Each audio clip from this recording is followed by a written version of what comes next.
Hi, everyone. Welcome back to another episode of the His and Her Rewatch Podcast, where we watch movies that he likes and watch movies that she likes. I'm the His, Caleb, and with me, as always, my breathtaking wife, the Her, Megan. Hi, Megan. Oh, that might be the best one of all. Oh, you like that one? Breathtaking. Breathtaking. I thought you were going to say distracted. You are distracted tonight. A little bit. Yeah. That's okay, though. I've been distracted before with stuff on TV that I've been interested in. Yeah. I usually have to put my back to the TV. I know. See? We were watching the Grammys. The Grammys were on while we were recording. Yeah. But if anything comes on important, I'll just pause it and we'll watch it later.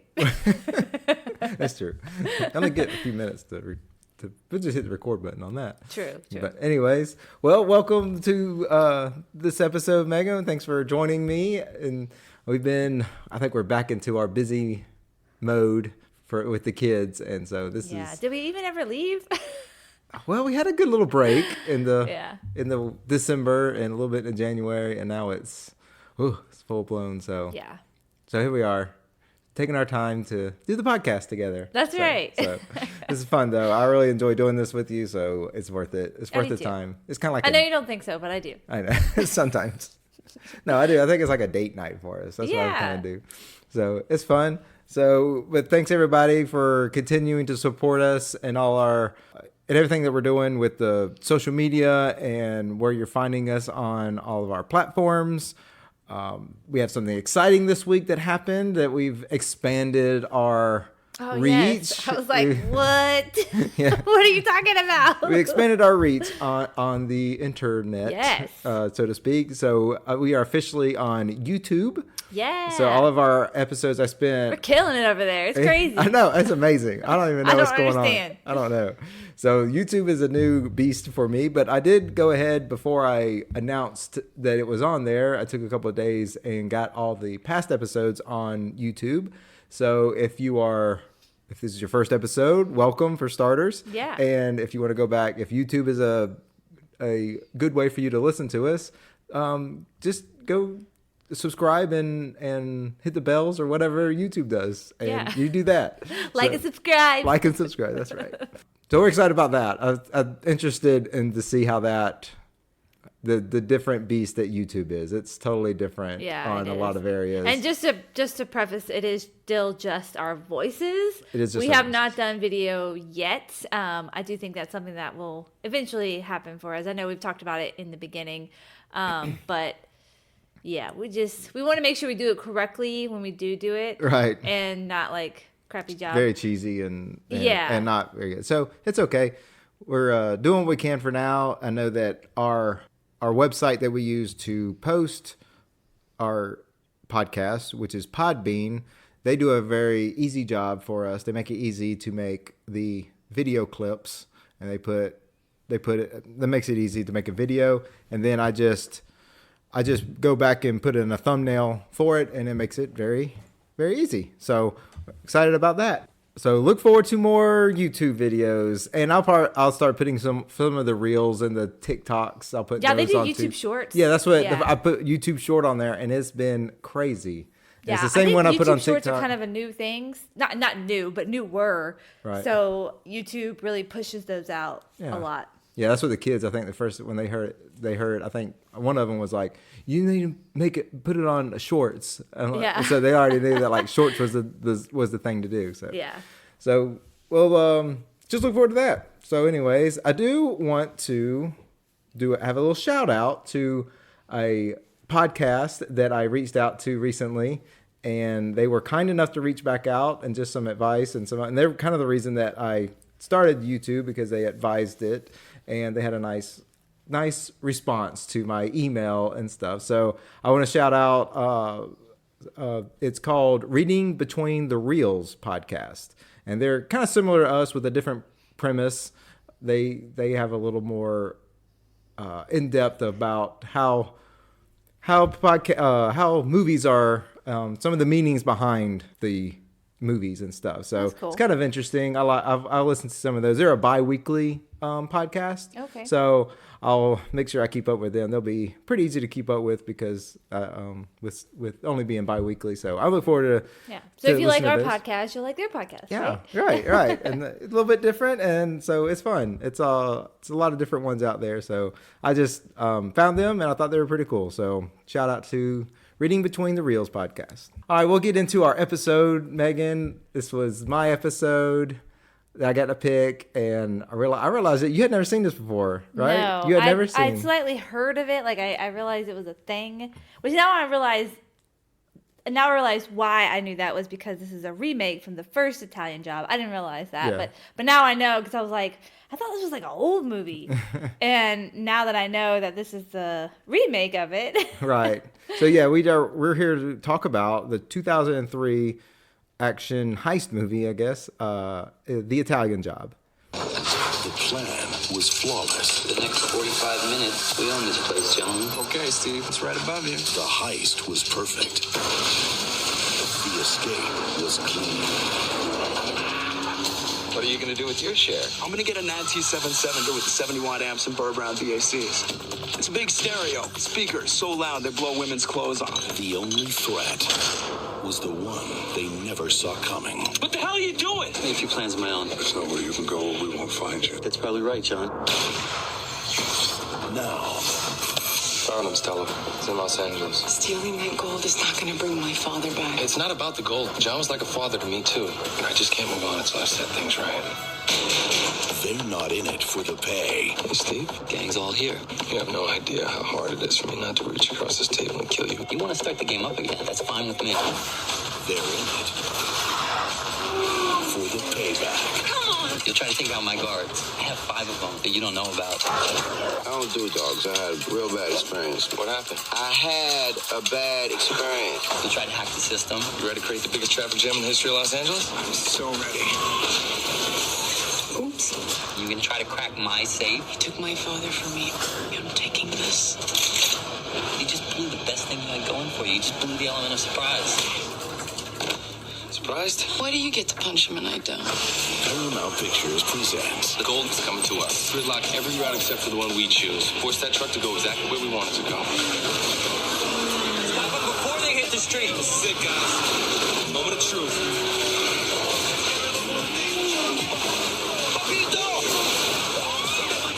We made our play, and I came out on top. It's over when I say it's over. 5 seconds of pain on the train. Mark Wahlberg, Charlize Theron, Edward Norton, Seth Green, Jason Statham, Mose Def, and Donald Sutherland. You're out of moves. The game is over. Just give up already. You got no imagination. What happened to my truck?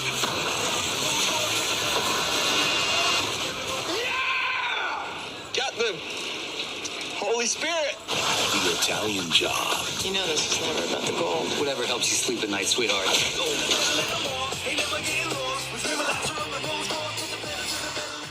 The Italian Job, I know I'd seen this movie before, and so I always think back on like where I was when this movie came out. Right. So I don't remember seeing this in theaters. So like 2003, it came out in May of 2003, May 30th, and so this would have been the year before we met.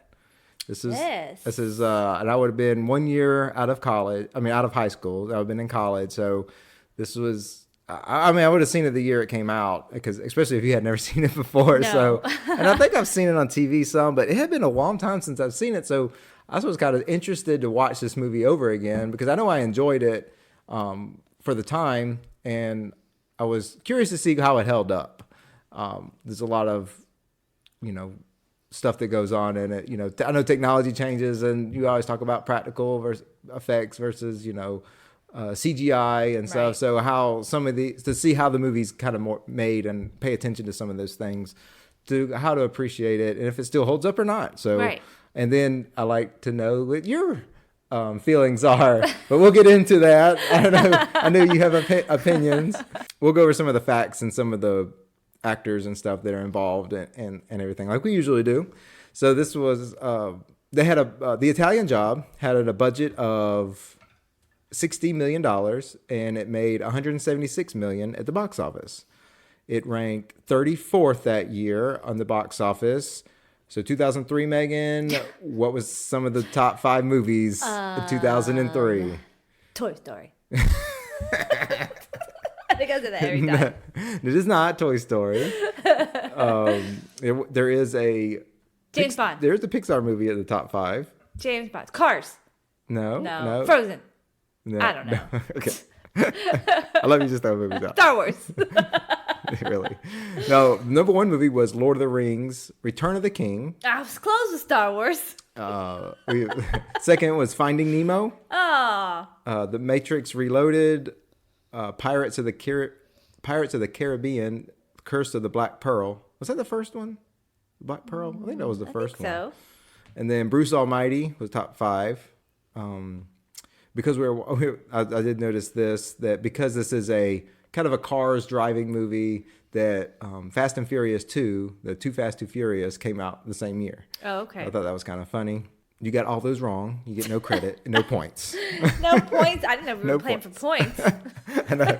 I'm going to have to do some homework before next time. Not like last time you cheated. I did cheat. I don't know why. I never can remember you're going to do that. It's okay. I think it's funner that way. I know. I mean, it's really sad. You think I'd catch on. Right. This movie had no awards to speak of, though. Then, so we have writers Donna and Wayne Powers. They were married at the time. They divorced not long after that. But they also did Deep Blue Sea and Valentine together. Okay. And then also writing credit is Troy Kennedy Martin, who wrote the original Italian Job in the 1969 movie that starred Michael Caine. So, and I didn't really look too much into what this movie was. From what I understand, it was a good movie, well-received movie. But this movie really is not like, it's just the name is really what they get out of it. It's like a heist movie also, but it's basic. I think maybe some of the names are the same, but I don't think it's nothing really related. Nothing really relatable. Gotcha. And from what I understand, now I hadn't watched the movie, so could be off base on that. But that's from what I understand. Director F. Gary Gray. Yeah. First time I read this, I thought it was Gary. It does. Gary Gray. What a great name. That's definitely a choice to go by. Yes. If that's his middle name or however he does. But I thought he was interesting looking up F. Gary Gray. He started by directing music videos. One of the big ones was Ice Cube. He did. Yeah. He did Cypress Hill, Outkast, Dr. Dre, Queen Latifah. He did some of the music videos. So it was really neat. His first film was Friday, in 1995, which starred Ice Cube. Okay, that makes sense. It's kind of neat. Yeah. And some of the other films he's done, he did A Man Apart, Be Cool. He did Straight Outta Compton, The Fate of the Furious, which is the 8th Fast and Furious movie in 2017, and Men in Black International in 2019. So it's pretty neat. Just how he's come. He's pretty cool. And then, which is interesting, we'll go ahead and jump to some of the people. But in The Fate of the Furious, he directed also Charlize Theron. I say Theron every time. It's Theron. Theron, right. It's Charlize Theron and Jason Statham, who are in this movie, were also in... That's the Fast and Furious movies, right? Right, The Fate of the Furious. They were all in that. And so he directed those two as well. So that was neat. And then I got into a deep thing into Mark Wahlberg. Oh, wow. I got a little deep into Mark Wahlberg. And I had never really looked him up. And there were some questions I had about him, like from what I thought I knew or things I've heard. So I kind of went down like a rabbit hole. Okay. Kind of like how you did with Jim Carrey. Right. So I know everybody talked about his nickname's Marky Mark. And so I wasn't sure where that came from or anything. And I thought he was he had like a music background or whatever. So sure enough, Mark Wahlberg, aka Marky Mark, he's the actual brother of Donnie Wahlberg, who is from New Kids on the Block. Right, I knew that. You knew that, yeah, okay. Yeah. I had thought I might have known that. I heard that, but I wasn't for sure. But so he's also married to what's her face? That's on Jenny. Jenny Wahlberg, but I don't think that's her. That's not her. No, it's Jenny. What is her name? I don't know. Jenny. Dang it. Yeah.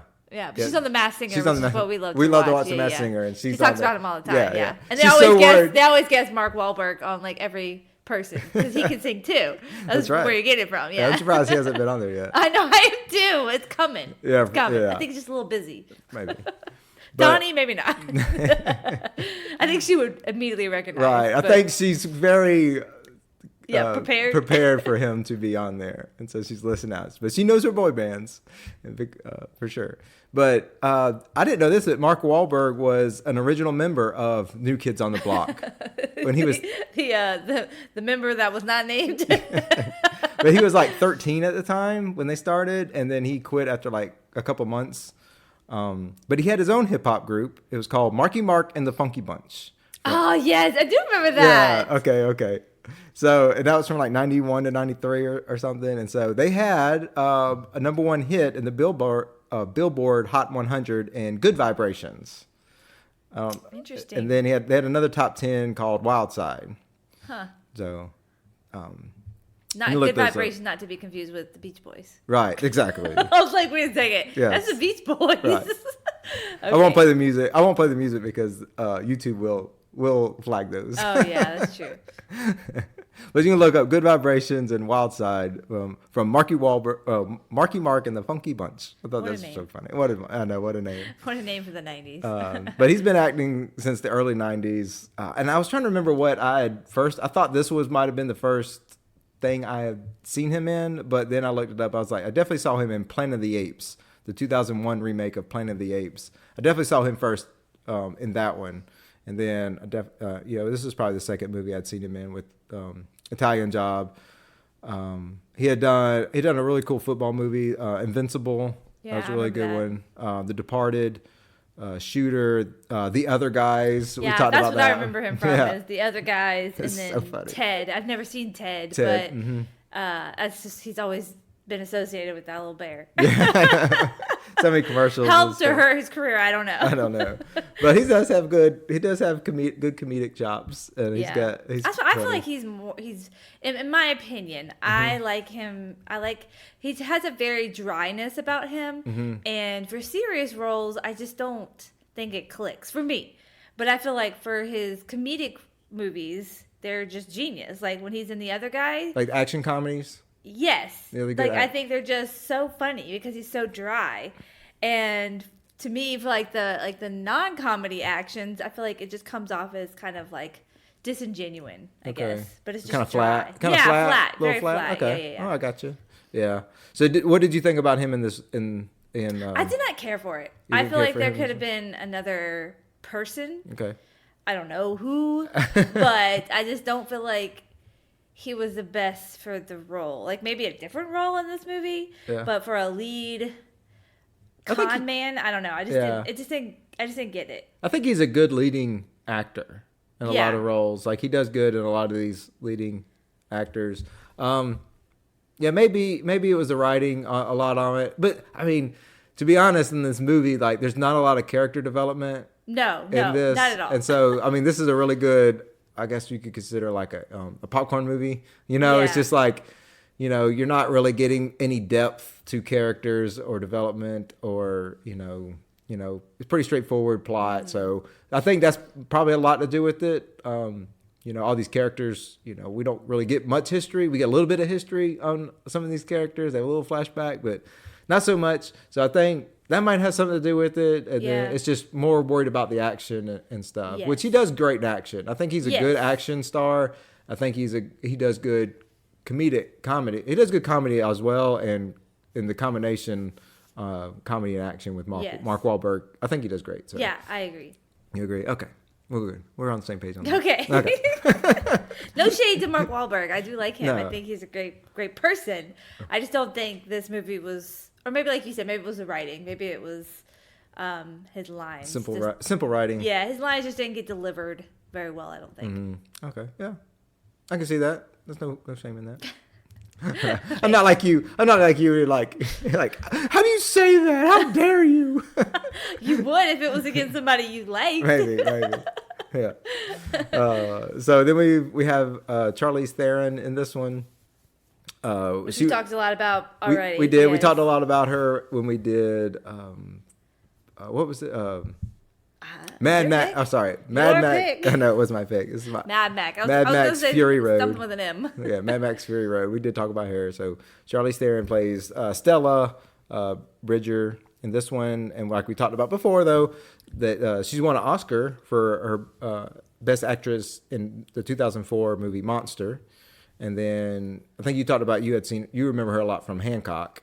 Yes. And then I just think she's a really good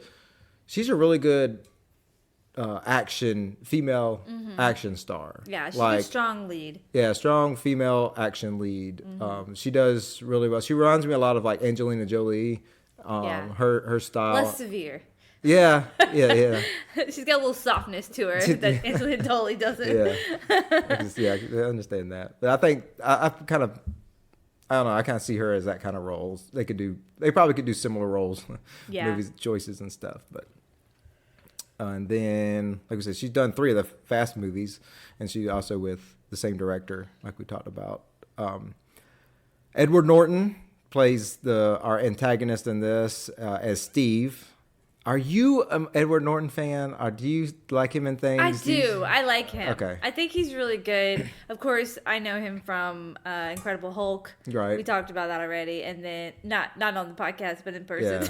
Yeah. And then I remembered him in Knives Out. Remember that? Yes, it was not Knives Out. It was the other Glass Onion. He was both. He was in both of them. Knives Out was the first movie, right. And then Glass Onion was the. I got him as Glass Onion. Maybe I missed that he was. I couldn't remember. Both, yeah. He was in Knives Out and Glass Onion. But no, I loved him in this. Actually, at first I was kind of like, I just don't know if it's believable. But as the movie kept going, I was like, I really don't like this guy. Yeah. Like I thought he did a really good job of being like the sleazy, villain in this movie. Like the Richie, snobby, like.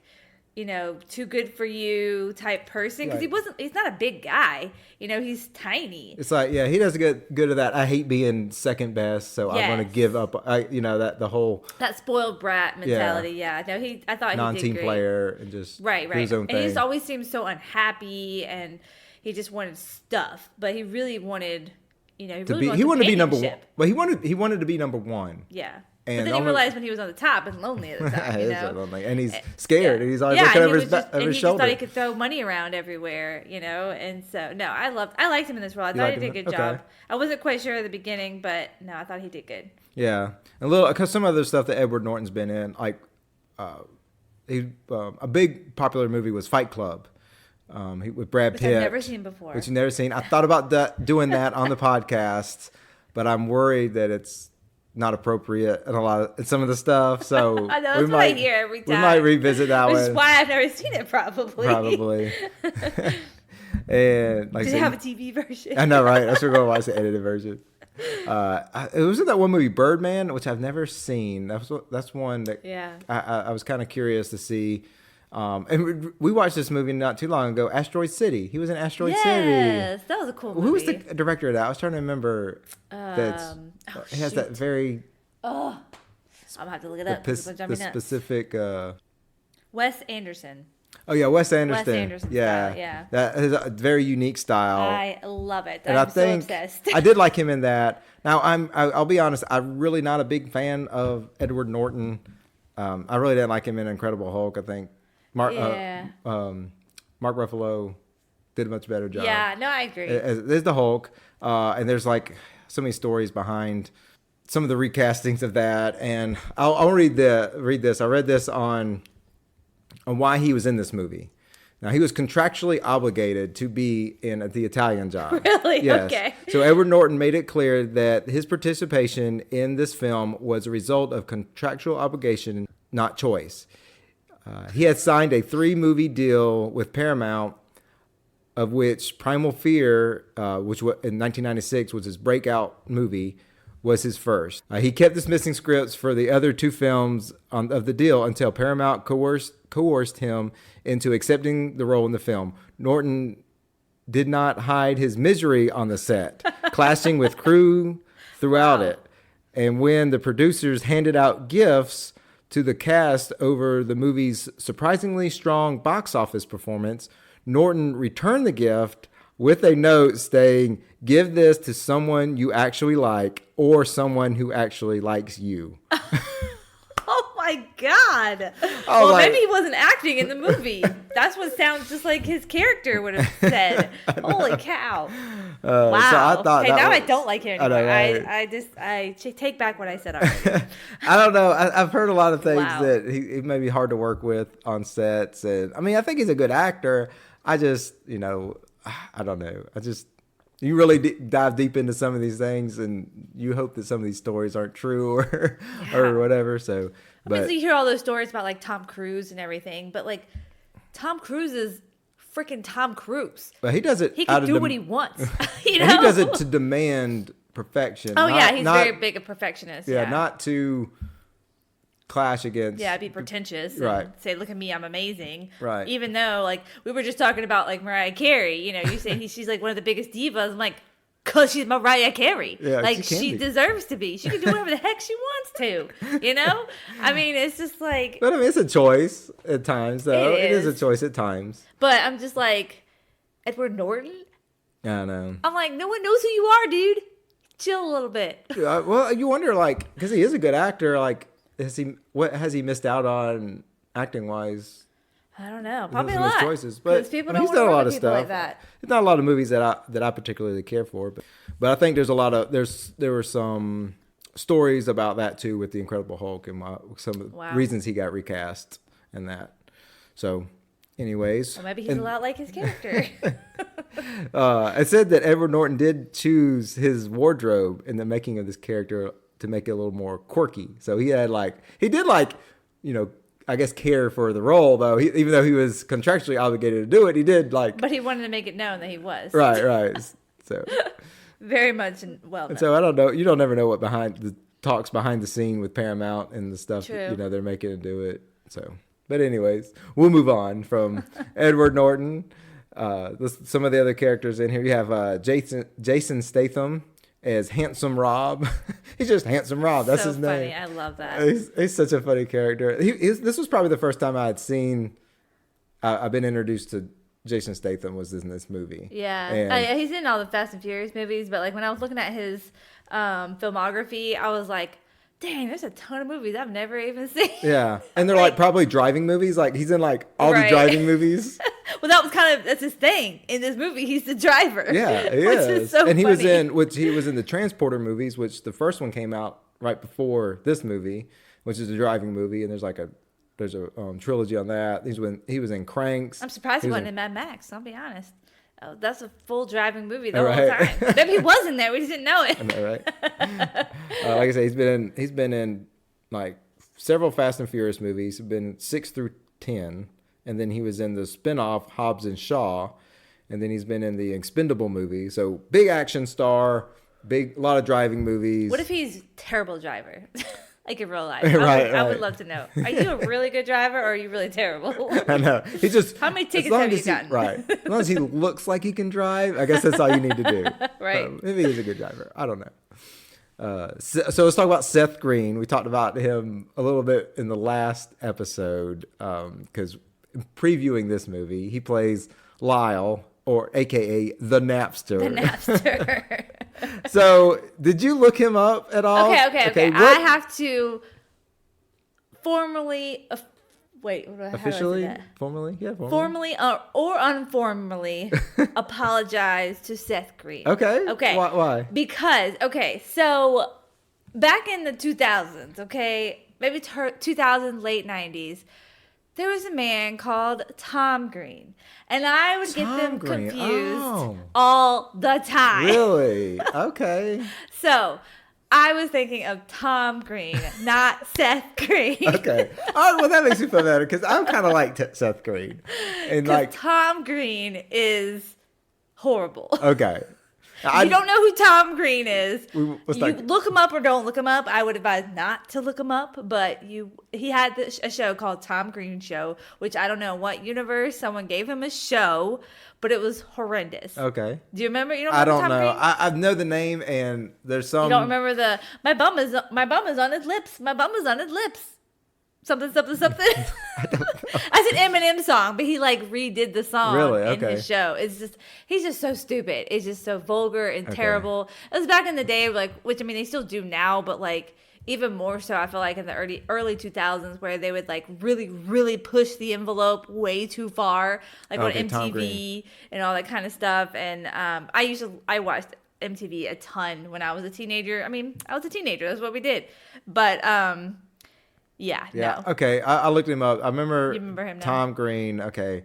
Yeah, he was married to he was married to Drew Barrymore. Drew Barrymore, yes, like treated her years. terribly. It was like 2 yes. years, yeah. Okay, I can understand. I got them mixed up. I don't know a lot of history about him. I'm not a fan either. I'm not a fan of his. I don't know history. I just know he had that show and it was terrible, and then he was horrible to Drew Barrymore. So I apologize, Seth Green. Okay. It was not about you. Okay, very good. Very good. Well, I'm glad you took an opportunity to clear that up. And now I'm sure he's listening to this episode right now. Yeah, I know, right? But Seth Green, I do like Seth Green. I think he does a great job in this. It was so funny in this. He was my favorite character. Was it? Okay, that's good. Yeah. Oh, good to hear that. I love him in Austin Powers. He is so funny. The contrast between Dr. Evil and his character. And he's the son of Dr. Evil and into the jealousy of Mini-Me, and it's so funny. And he's so like, he's the one that has like, especially in the first one, that he has a very level-headed head, Everybody's like, he's like, I just think it's so funny when Dr. Evil like puts Austin Powers down and then like, to go like, I don't know, eat by sharks or something, and then he like closes it up to like so they can't see what's happening. He's like, "What are you doing?" He's like, "We don't want to watch." He's like, "I'll just go down. Just give me a gun. I'll go down there and shoot him, and it's over." That's right. Yeah. It's so funny. You're like, "Yes, like that's all. What are you doing?" It's like that's how he gets away. Yeah. And towards the end of the series or the trilogy, he has that balding head, and he's trying to be like, "Whoa!" And he has a terrible evil laugh. I know. Yeah, I love it. I love him in Austin Powers movies. And he was in. Remember that movie Rat Race? Yes. That movie's so funny. I know. It reminds me of my stepdad. It's Rat Race, I feel like it's so underrated. I do too. Yeah. It was a good one. Cuba Gooding Jr. in it. A lot of famous actors. I think Whoopi Goldberg is in that, right? I don't know. Whoopi Goldberg. No, I thought she was in it for a hot second. I know. We should just do that one. We should just watch that just to watch it. We don't have to do it for the podcast. It's true. It's been a long time since I've seen that one. It was on TV not too long ago. Was it? I think so. Oh man, I'll be watching that. A few months ago. And then we talked about a little bit Without a Paddle. I've never seen it. You never seen Without a Paddle? Because that was that guy that was on. We just talked about from. I seen bits and pieces of it. It was on TV like when I was younger. What was the guy's name that was on? She's All That. She's All That. Yes. Yeah, they're in that together. They're so funny. I think it's a funny movie. It's a good one. He also voices Chris Griffin and Family Guy and several other voices. I know you're not a Family Guy fan. No. But that show's been going on forever. He's been in like 417 episodes. I like the clips I see. I know, right? But I just can't watch a cartoon as an adult. I'm just sorry. Can't do it. They are very funny. I don't watch it, but I do watch a lot of clips of it like you're talking about. He does a lot of voiceover work too. Yeah. He does a lot of voiceover work. He did Howard the Duck in the MCU movies, Teenage Mutant Ninja Turtles, a lot of their stuff. He created Robot Chicken. They did 11 seasons, 220 episodes. Never heard of it. Robot Chicken. Yeah, Robot Chicken. I don't know. That's not your kind of comedy, but it's an adult stop motion animated sketch comedy that aired on Adult Swim, which is part of Cartoon Network. Right. It's like a dark comedy satire type of show, but he created it. I think his wife got involved when he got married. His wife got involved in it and stuff. He has like a really pretty wife. Like, yes. I'm like, dude, good job. He's funny. Yeah, he's funny. He's got funny a quirky guys get the hot wives. Good thing you're so funny, right? Exactly. I married up for sure. Stop. It was a joke. Not to me. I thought it was very serious and very true. And then we have Donald Sutherland, who plays John Bridger. What's his name? Easlin Bay, who plays Left Ear. That's a funny name. That's his name, is Left Ear. Yeah, well, apparently he was deaf. I didn't know he was deaf in the movie. You didn't talk about that? He was 1 ear, was deaf. No, I didn't. Oh, they had a whole story about that. Oh, that is the only flashback for him that we know about him. When he was little, he had, I saw the flashback. Yeah. Oh, I guess he had an that's explosion, right. and he's like, "What? And so that's when he first became the explosive guy. So I thought he did a good job as well. I don't really know him from anything else. So okay, Megan, we've gone through all the boring stuff. We talked about a lot of characters, anyways. So tell me your honest opinion about the Italian Job. Well, I would say, kind of like we talked about already before, was that there was not a lot of backstory. So I felt like it was missing a lot, but also slow at the exact same time. Like, I don't know. I just felt like a lot of the dialogue between the characters felt very slow, especially like the serious stuff. Mm-hmm. I didn't feel like Charlize Theron and Mark Wahlberg had any chemistry whatsoever. Okay. At all. I didn't pay attention to that, but okay. Like, I understand it's not supposed to be a romance movie, but they're supposed to be in and out, like, falling in love. Like, there is a romance portion. That's not what the movie's about, but, I mean, that's the bow. That's the bow at the end of the story that they put. That they end up. But, I mean, I thought the action was great. Mm-hmm. The car chase scenes were really cool. I don't know what the obsession with Mini Coopers were, or if they had some kind of like deal with Mini Coopers. Right. Yeah, we'll get into the Mini Coopers. For sure. But yeah, I don't know. That's about it. So did you enjoy watching it? Were you not really? You didn't enjoy. You didn't enjoy. I was really bored. I'll be honest. Okay. That's okay. I mean, I really loved the Venice boat scene. Was really freaking cool. Yeah. I loved watching Handsome Rob driving the boat around. That was really cool. I had really good special effects for that. I like the tube chase scene with the Mini Coopers. That was kind of cool. Okay, yeah. I don't know. I just thought it was just so dry. Oh yeah. I can see that a lot of missing dialogue. A lot of like we said, the character developments. I don't know. Yeah, but.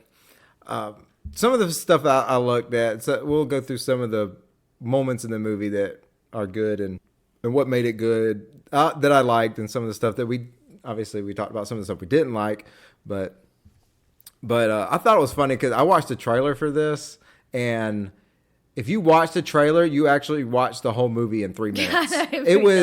I was so shocked. There was no surprises. It's like lays it all out there. This is what happens.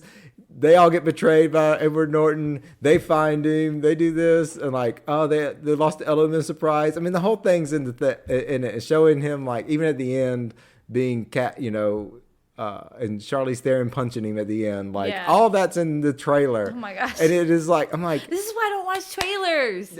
Yeah, you would have like, okay, is that what the movie like? I was so shocked on that's surprising. No creativity in the trailer. I remember I told you we watched the movie not a couple weeks ago, but like last weekend, and you were like, "Well, if you forgot anything, just watch the trailer." Yeah, watch the trailer.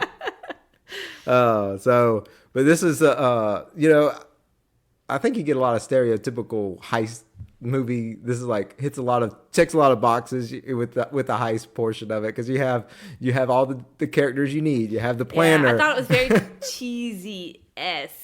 Like, it wasn't terrible. I've seen cheesier. Yeah. But it was very much like you said, like there's a formula for a heist. You got all the different characters, you got their the planner. specialties. You got the special. You got the driver. You got the tech guy. You got the explosives guy. Yeah. You got the expert safe cracker. You have, and then you have a story. Which, okay, this is just straight revenge. Right. The main plot of it is a revenge. Which also the plot was good. Like I liked the plot of it. Yeah. Like I thought that was very intriguing. Right. Made the story good, because who doesn't love a good revenge story? You know?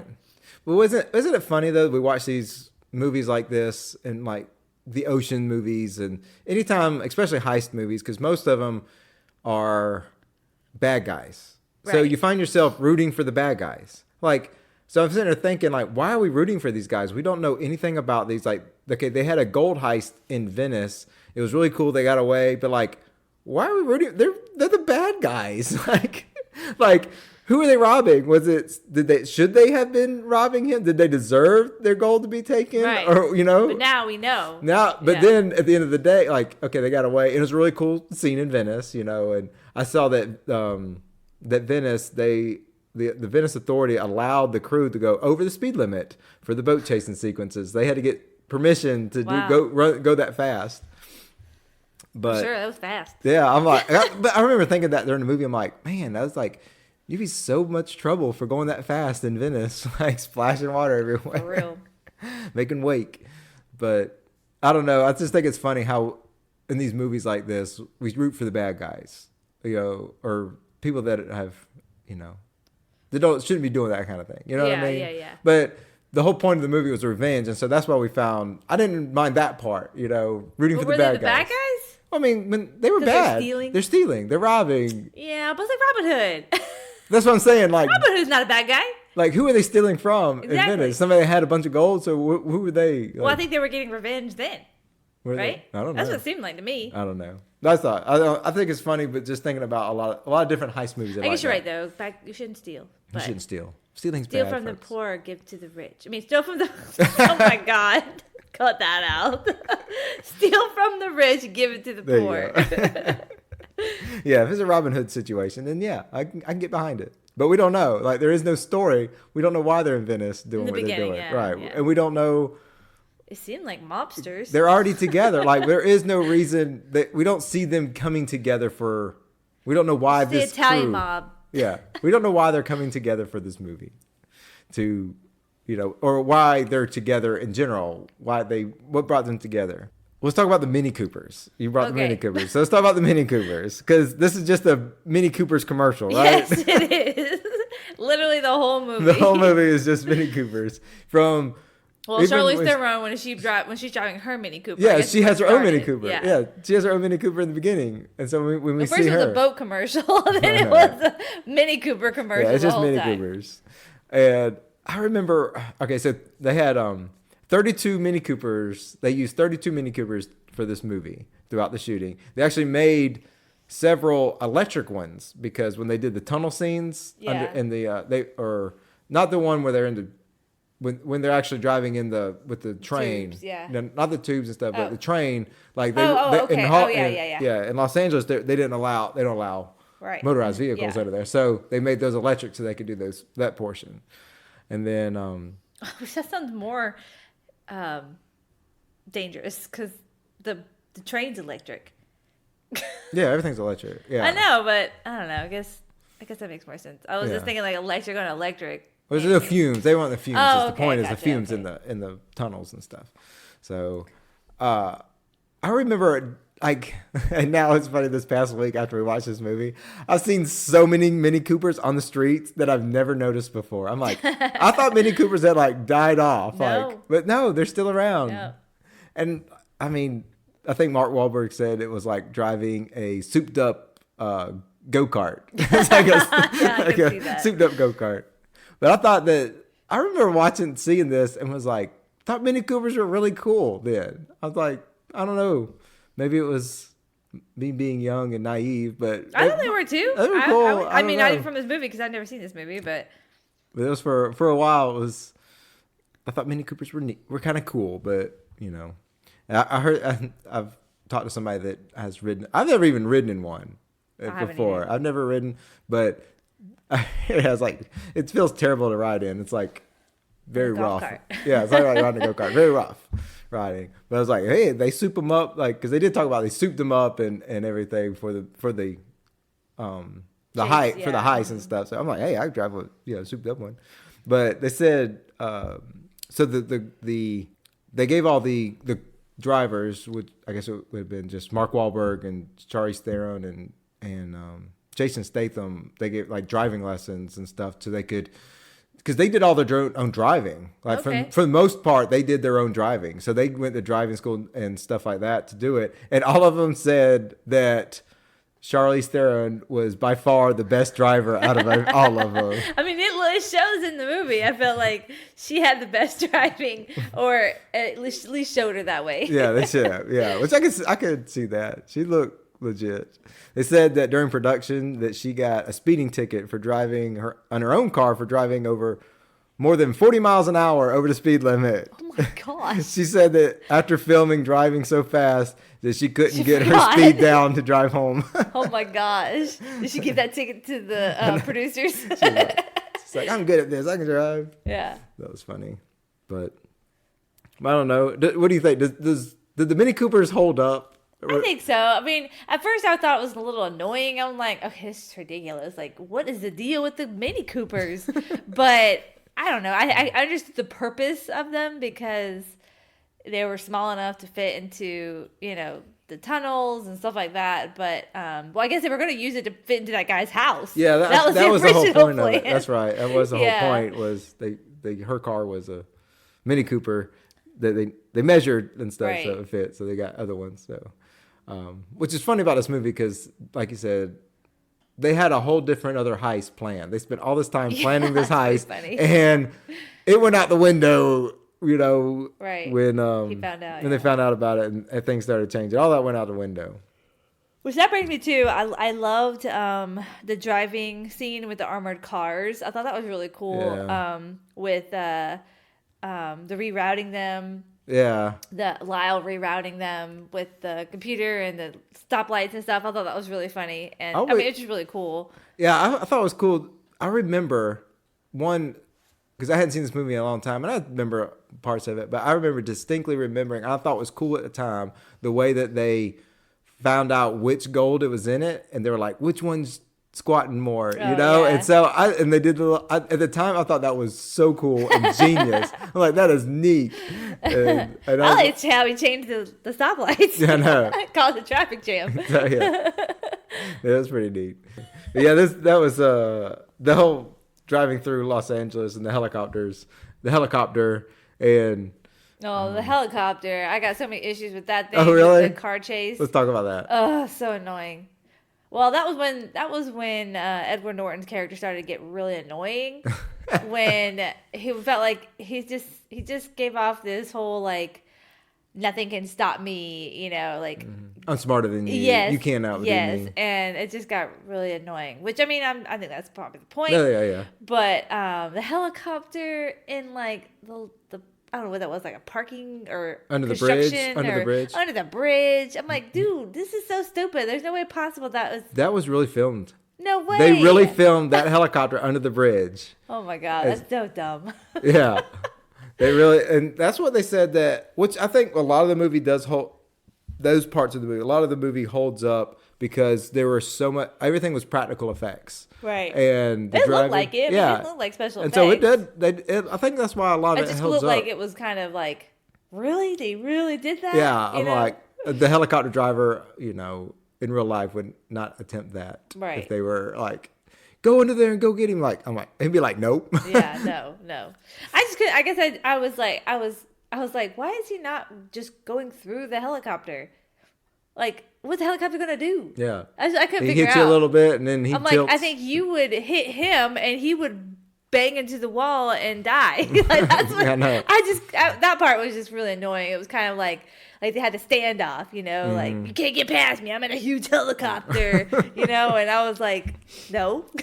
Just go. What the world? I mean, it wasn't a Mini Cooper, so maybe they can't really do much. But it wasn't like a big old truck or something. True, I guess. That armored truck would have just plowed through it. True.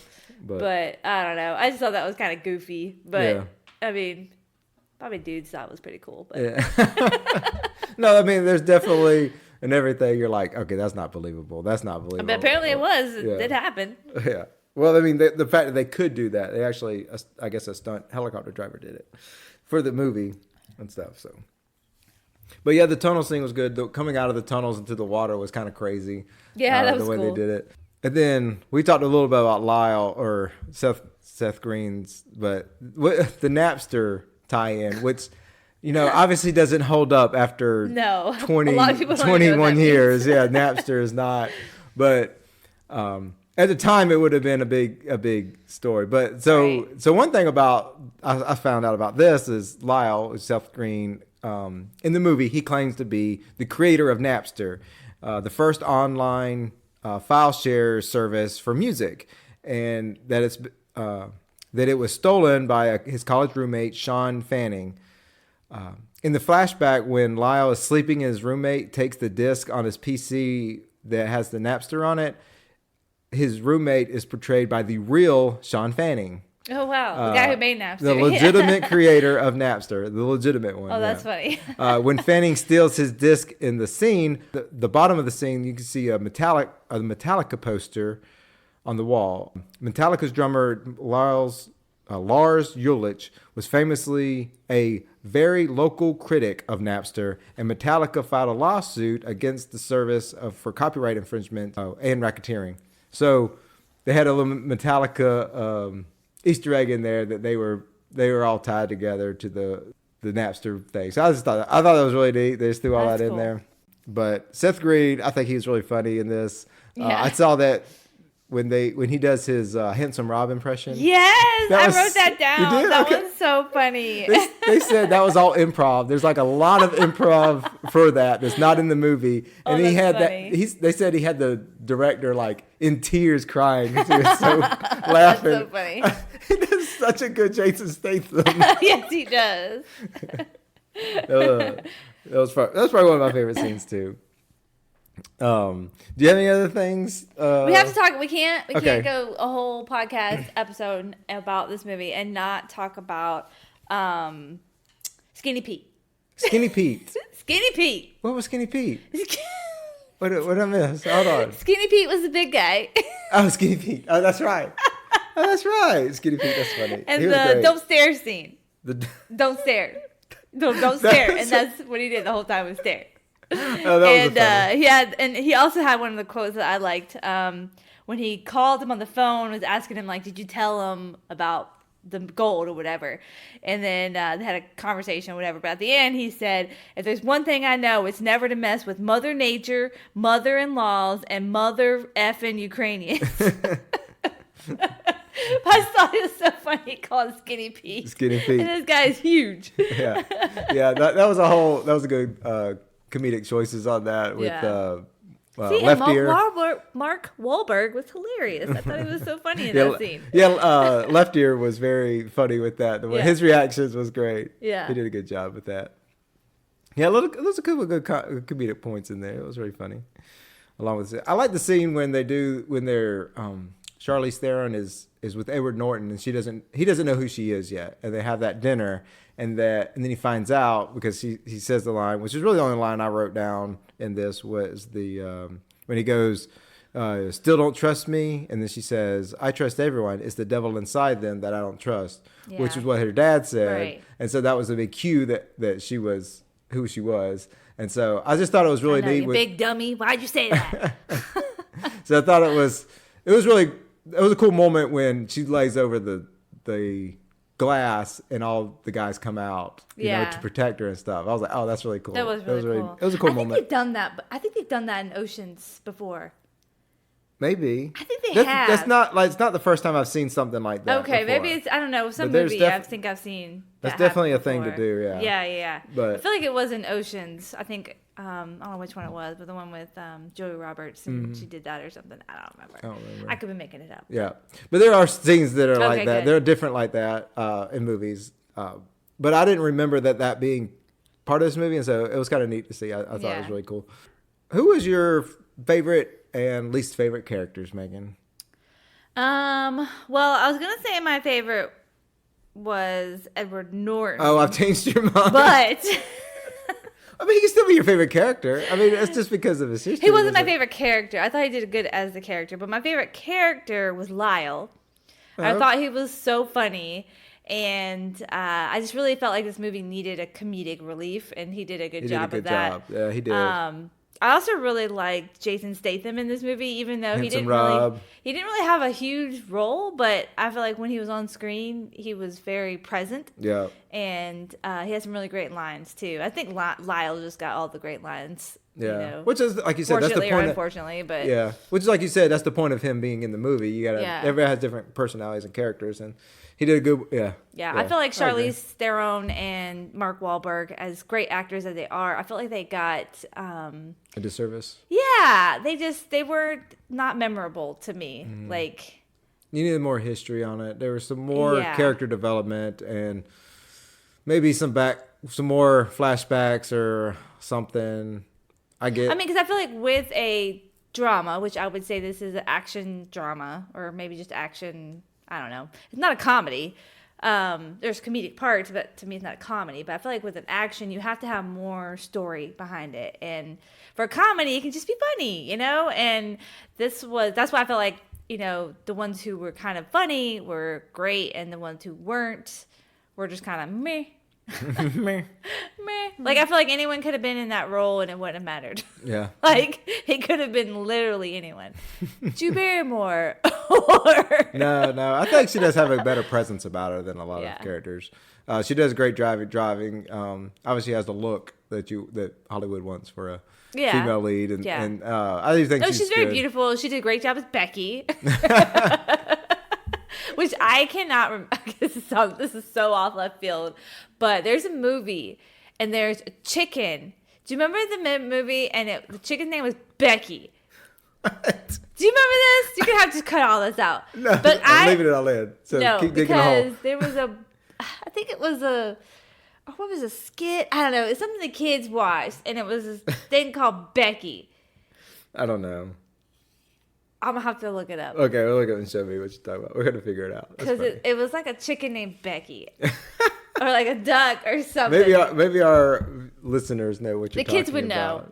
And, but anyway, this is all I ever kept thinking of is, I don't know, that name Becky. Becky. Duck.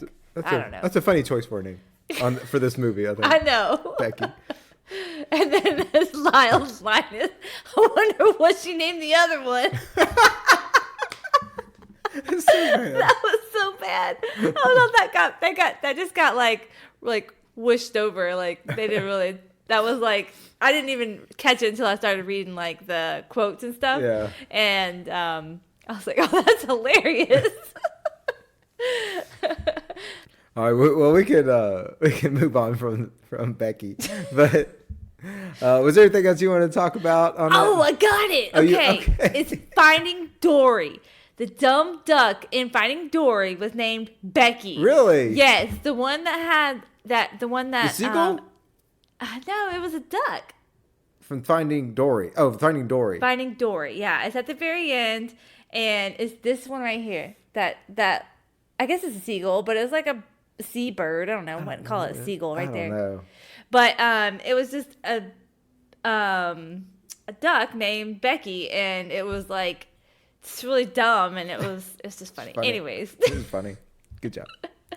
Glad we figured that out. Yeah, it's killing me. I know. Well, apparently, the duck in Saved by the Bell was also named Becky. Oh, that might be where they got that name from. Then. Maybe the duck from Saved by the Bell. Yeah. Becky. Anyways. We went off real far. Yeah. Let's bring it back on. Becky was a trigger word for Megan. So you know how you get those sometimes where you have these names or like phrases and they just trigger something and you're like, where was that from? Yeah. And I just remember there was a scene, and I'll play it for you after this episode, but the kids thought it was hilarious and they just would say it all the time. That's just what triggered it for me, I guess. I don't know. That's hilarious. Anyways, let's get to the ratings. Okay, let's get to the ratings. Before my iPad's about to die. Oh. All right, so this was back to the his and her ratings, and you get to rate my movie, and I'm a little scared, but I think I've had worse choices. Yeah, so I would give it a 3. A 3, okay. I think it's got good moments. I don't know. It's got great moments. I love Lyle. The chase scenes were really good. They weren't drawn out like Mad Max. They had good non-special effects, I guess, because they were actual real. Special effects. Okay, well, special effects. CGI, Yeah. Okay, special effects. They were believable. Yeah, I give it a 3. A 3? Okay. I can respect that. I probably wouldn't watch it again. Yeah. I mean, if it was on and the chase scene was on, maybe. Yeah. But it's not one of those that I would, like, sit down and watch if it was on. Yeah. It's been a long time since I've seen it, and we had talked about it and brought it up. So that's why I'm glad I watched it again, because I was kind of wanting to watch it. It was kind of fun to watch again. I do think a lot of it holds up. A little technology could be a little bit better now with some of the stuff. Obviously, more relevant stuff like Napster. Right. I don't know what was the new one, a new version of that.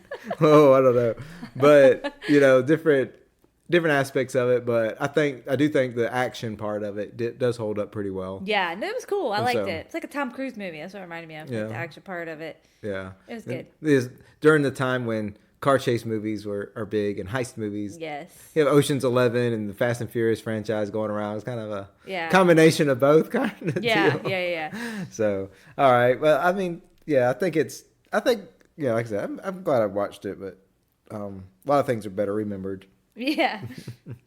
All right. So now looking forward to our next episode, and you get to pick the movie to watch. And so I am nervous about this one because I think you're gonna let me have it. No. No holds barred. Okay, so this is another Julia Roberts movie. Oh, surprise. I know. I mean, she's just great. And yeah, she did some great movies, a lot of great chick flicks.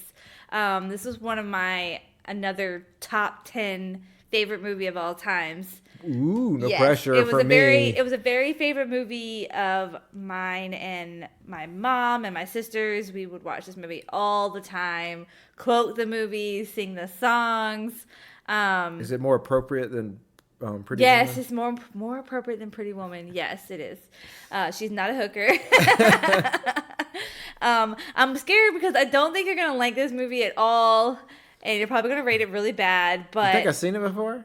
You said you have? I said I don't know which one it is. You think okay. You think I've seen it before? I think you said you had seen it before. Okay. Well, it's the 1997 My Best Friend's Wedding. Oh, was that on the other day? No, you said no. That was Runaway Bride. That was Runaway Bride, which is also one of my favorites. But this one is superior in my opinion. Okay, who's in this one? This is Julia Roberts. This is oh shoot. Come on, you gotta know it. Cameron Diaz. Which people always forget she's in this movie because she's so young. And then I can't remember the guy. Is that Dempsey guy? Patrick Dempsey? No, not Patrick Dempsey. It's the other Dempsey. I think there's two. Oh, really? Yeah. It's Dermot Mulroney. Oh, Dermot Mulroney. Yes. But anyways, yes, so that's my pick. It's, again, like I said, top 10 favorite movies.